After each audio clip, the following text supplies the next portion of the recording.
Beda orang yang cuma cerita tapi gak ada merasa.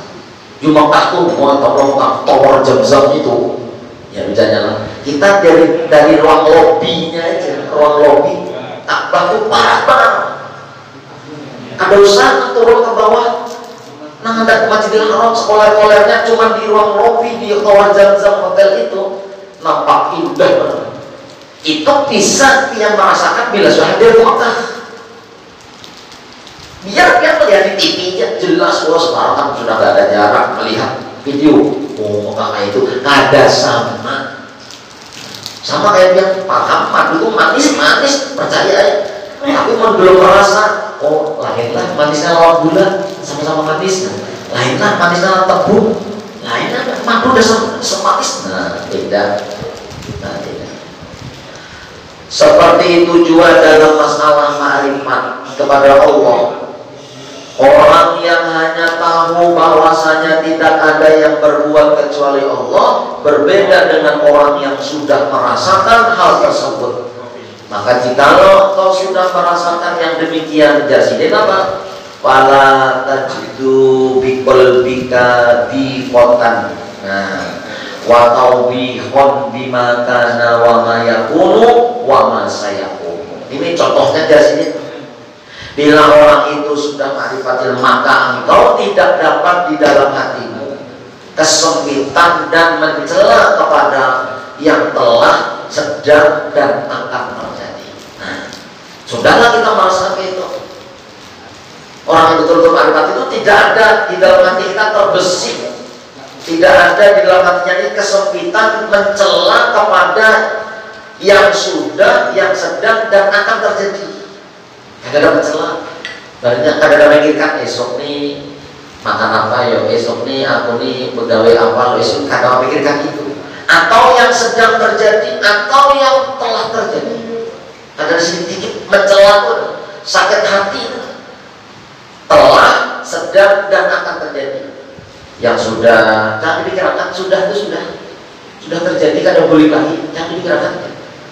Nah, yang sedang itu pun jangan dipikirkan. Mau kita kawa, kita gawe, ada kawan serahkan kepada Allah. Apalagi yang belum. Kayak apa yo? Ini belum. Besok kayak apa ceritanya? Sudah serahkan aja lagi sudah.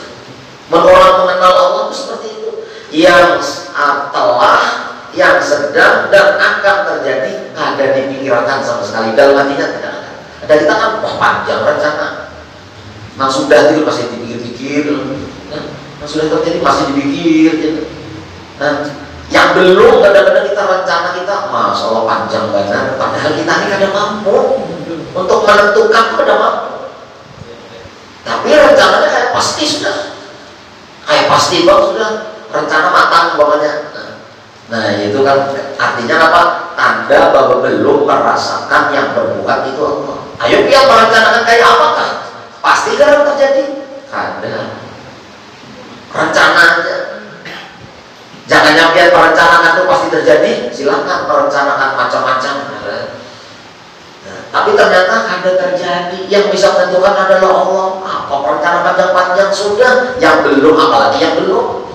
Yang sekarang kita laksanakan tidak. Biar ada guring ya Allah, guring kada tahu mati hari ini kan, tengah malam kan, atau pagi masih hidup kan, ulun kada tahu, ulun serahkan ya. Itu urusan dia. Selama ini ulun guring bangun hidup, guring bangun, kada ulun apa namanya umpat ngurus, semua yang ngurus engkau ya Allah.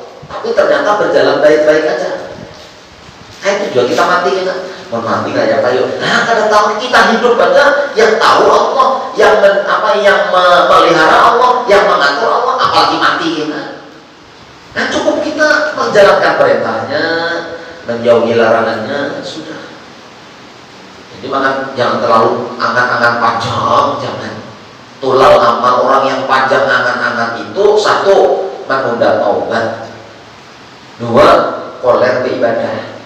Bila orang itu masih umur kira-kira masih 20-30 tahun masih kawal, masih hidup, itu suka menunda taubat, dua, koler beribadah. Tapi yang disuruh apa? Disuruh banyak mengingat kematian supaya siap terus, supaya siap terus.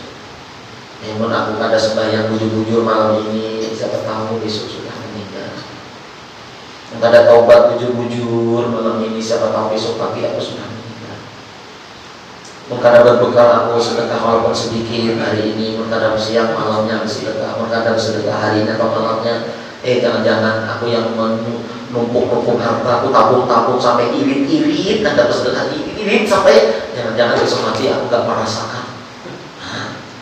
Nah itu. Jadi jangan terlalu berangan-angan panjang.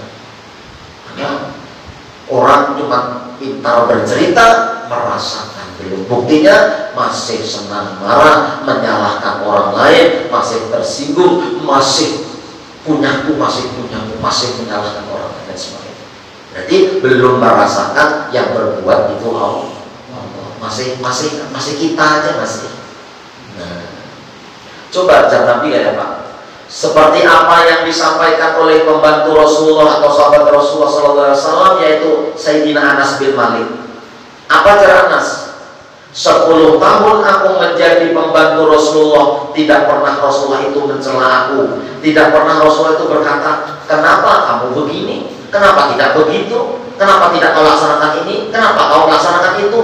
Itu kata Anas 10 tahun membantu Rasulullah tidak pernah. Kenapa? Karena Rasulullah sudah paham bahwa yang berbuat itu adalah Allah. Berarti kita kenapa kayak itu? Berarti hendak menyalahkan Tuhan.